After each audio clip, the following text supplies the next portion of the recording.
So we first came across the house when we had another baby. We disregarded it, didn't we, because we felt that it was too small upstairs. We loved the house and we kept thinking about it. So we viewed it for a second time, didn't we? And sort of went, well, in the future, we'll either move or we'll extend. Like Lydia and I have watched Grand Designs and home programmes and renovation projects. Like we enjoy it. Yes. It's something we sort of like watching together. And you always dream of doing your own project. So we had an initial discussion with Sasha when she came to do the planning for our fence along the front. She had been recommended by a friend and she gave us just sort of very brief thoughts on what we could do that actually made us go, okay, it could work. I started the practice because I wanted to provide architecture that would answer questions that the clients didn't know they had. We love that we're an all-female team. It's something that I think is a real strength, actually. We're in a very male-dominated industry. Diversity brings fresh perspectives. So throughout the design phases of the project, we were front and centre. We always work very collaboratively, so our process with Eric and Lydia was very back and forth. We were meeting very regularly to talk through kind of stages of the design, and as we kind of honed the finer details, we were looking at materials and all of that sort of thing. It's one of these quite rare occasions where a client has a really strong design sensibility of their own, and there's a house that also has quite a lot of features and a lot of materiality and a lot of real historical context. There were probably two areas of thought process. One was to do with the flow and how the new extension was going to connect to the house. And so making sure that it didn't feel like it was out on a limb and not kind of connected to the house was something that was really important. Then there was the materiality. Because there's a lot going on materially on the main house, we just wanted to pull certain elements of that. So making sure that it was a really simple palette but used in a really contemporary way that tied across the historic and the contemporary elements.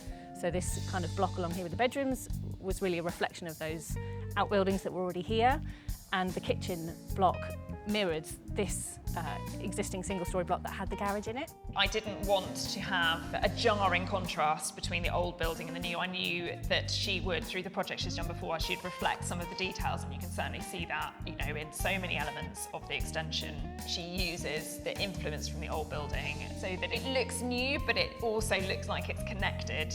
I remember we really didn't expect this part, No. did we? We'd talked about desires for the kitchen and the bedrooms, but actually once we saw the plan, we're like, it's worked really well, hasn't it? It makes it flow so much better than I think walking in it and going, oh, new kitchen extension. It sort of flows a lot better.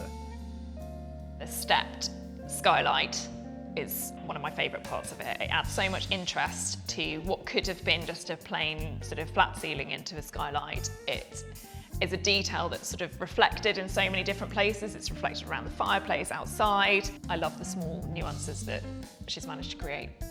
That when we originally spoke to you, we wanted a space big enough that we could accommodate family celebrations without having to get out a trestle table and sort of squeeze everybody in, and this space has been amazing for it. We can fit all the children, all the relatives in around a table, that you put loads of food down the middle and everyone helps themselves, and we find that everybody just gravitates to this room, and we all hang out in here because Eric spends a lot of time cooking, and it's nice to be in a space with him that doesn't feel like I'm sort of stood in a kitchen with him.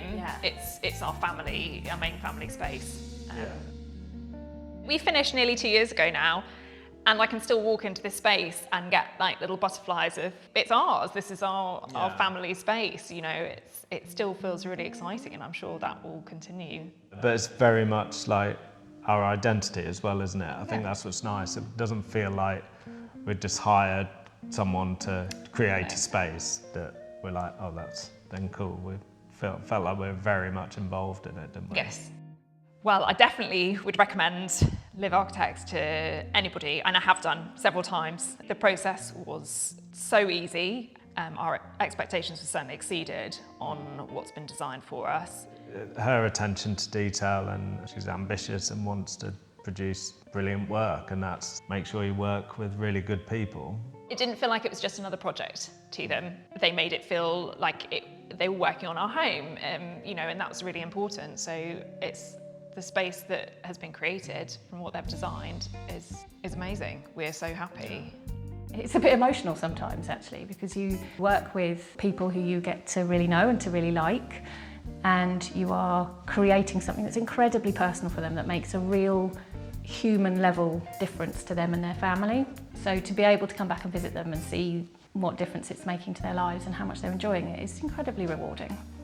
just give me a call. You know, we're a very small practice, there's only 4 of us, so pick up the phone, have a chat, and I would love to come and see you.